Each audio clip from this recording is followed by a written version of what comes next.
On February the 20th, 1962, John Glenn began a journey that would make him one of America's greatest heroes. Back then, there was only room for one in the spacecraft. And Mission Control was in a cramped room. It was all so new, and astronauts were doing things for the very first time. Godspeed, John Glenn. Friendship 7 set off, taking the US Marine pilot around the Earth.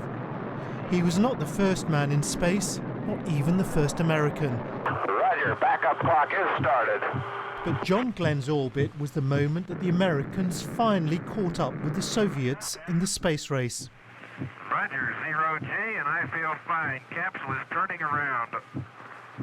Oh, that view is tremendous. His performance in fulfillment of this most dangerous assignment reflects the highest credit upon himself and the United States.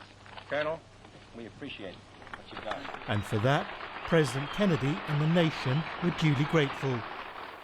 John Glenn was the embodiment of America's newfound supremacy, and it was only now it had found expression.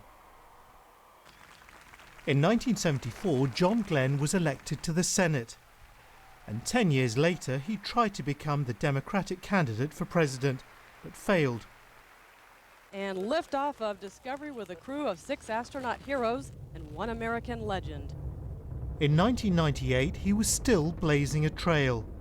Age 77, he became the oldest person to go into space. I guess I'm still a little round-faced here today, and that comes from the fluid body shift that occurs, and that's something, as I understand, that goes away over a couple of days there, and you get back to normal again. Just a handful of minutes remain until... He'll be remembered, though, for his courage and bravery in the early years of America's space program.